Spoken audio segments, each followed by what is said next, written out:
So we just received some huge news. Oregon Measure 114's firearms purchase permit and the state's magazine ban that was put in place through Measure 114 was just found unconstitutional and was struck down with a permanent injunction. So we need to talk about this huge win that just happened out of Oregon. But real quick before we jump into this video, if you think these types of purchase permits and magazine bans clearly violate the Second Amendment, go ahead and hit that like button and subscribe. Also want to thank the sponsor of this video, which is Kershaw Knives. Kershaw makes some of the best knives available on the market if you're looking for a quality EDC knife. I carry the Kershaw Iridium knife every single day for my EDC, and I cannot recommend them enough if you need a knife. And right now, if you order using the code YT20Scholar, you can get 20% off of your order and free shipping on orders of $50 or more. So head on over to Kershaw Knives, pick yourself up a quality EDC knife, and again, thank you to Kershaw Knives for sponsoring and supporting this two-way content. So like I mentioned in the intro, we just received a huge decision just maybe about 30 minutes ago coming out of the state of Oregon. And it was a huge win against the state of Oregon's magazine ban and their permit to purchase restrictions. Oregon Measure 114, which put in place a statewide permit to purchase and a magazine ban, was just ruled unconstitutional and struck down in its entirety. The state court judge in this case just issued a permanent injunction in his final decision against Measure 114. This specific case we're going to be talking about in this video, and the decision that was just issued, is the Arnold v. Kotek case, and it's a state lawsuit under the Oregon State Constitution. The Arnold case, again, is a state lawsuit filed by GOA against the state of Oregon in Measure 114. So again, huge shout out to GOA for this specific win, for this decision. And if you want to support the two-way cause, especially if you're in Oregon, go check out GOA and donate to them because they're the ones who got this decision for you. Now, the last time we talked about this specific state Arnold case, I informed you that the judge in this case extended the TRO, which barred the permit scheme from going into effect, and also he granted a preliminary injunction, which barred the magazine ban from also going into effect on a temporary basis. This was a significant temporary win in the case, which ultimately prevented Measure 114 from fully going into effect. However, now in this case, it's all come to a head and we got a full ruling on the merits of the case. And this state court judge here, Robert Roscio, has ruled that Oregon Measure 114 in its entirety is unconstitutional, and he's issued a permanent injunction. So we need to talk about what happened in this order and then what happens now going forward. Now, for those not familiar with Oregon Measure 114, let me explain generally what it did. Measure 114 first required that anyone purchasing a firearm had to get a permit to purchase. To obtain the permit to purchase, the resident would need to go through a bunch of safety training courses, go through a background check, get fingerprinted, show a valid ID, and then they could get a permit from their issuing agency. Under Measure 114, it would be generally unlawful for you to buy, sell, or transfer any firearms to anyone else unless that person receiving the firearm had a permit to purchase and also went through a background check. That rule also applied to all private party transfers and transactions, so it was a significant deal and it would pretty much create a huge roadblock to people being able to acquire and purchase firearms. Now, to obtain the permit, you would need to go to your local police chief, the county sheriff, or whoever, and submit an application, and then go through all those requirements, the background check, fingerprinting, training course, all of that, and then also pay some fees. However, Measure 114 did not just stop with creating a permit to purchase. It did not just put in place that restriction on its own. The second significant thing that this measure did is it created a ban on the sale, purchase, transfer, and possession of any standard capacity magazines. And again, that was after the effective date of the measure. And under the measure, there was a future ban, a prospective ban on any magazine that could hold more than 10 rounds. But those in possession of magazines beforehand, before the effective date, would have certain magazines grandfathered in. Now, one of the major issues with Oregon Measure 114 was that there was no way that it could be implemented fully by the original deadline, which was set for December 8th of last year. Now, in response to this, multiple lawsuits were launched on the federal level and the state level. GOA, Gun Owners of America, filed this state lawsuit, which is Arnold v. Kotek. And then there was also a federal lawsuit, which we've talked about on the channel, which is the OFF v. Kotek case.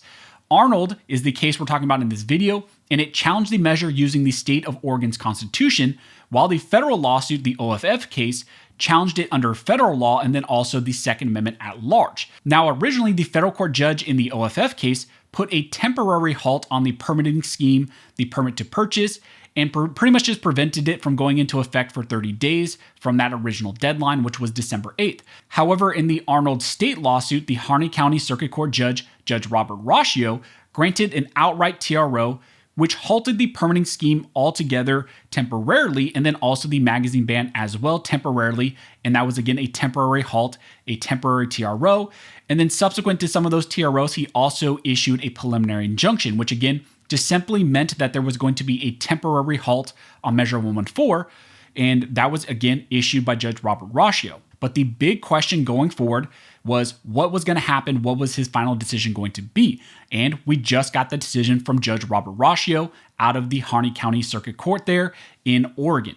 Judge Rocchio just stated in his order that the Harney County Circuit Court is issuing a permanent injunction under Oregon Revised Statute 28.020, declaring ballot measure 114 unconstitutional, thereby permanently enjoining its implementation.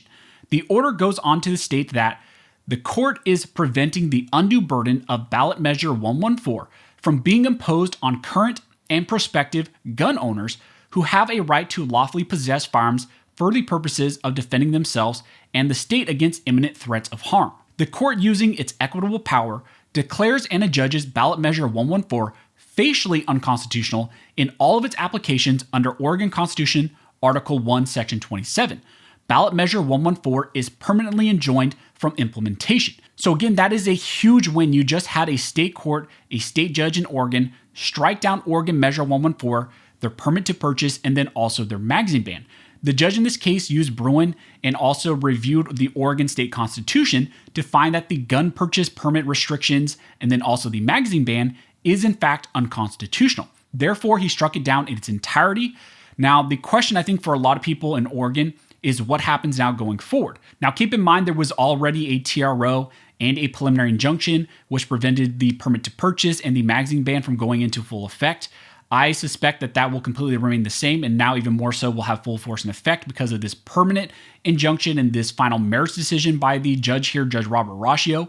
The question, of course, going forward is what is the state of Oregon going to do? I have pretty much no doubt that they will appeal and eventually try to take this up to the Oregon's state Supreme Court and try to litigate this in front of the state Supreme Court at some point. But I think a lot of you probably have questions about maybe the state in some way getting a temporary stay on this decision and what would the impact of that be.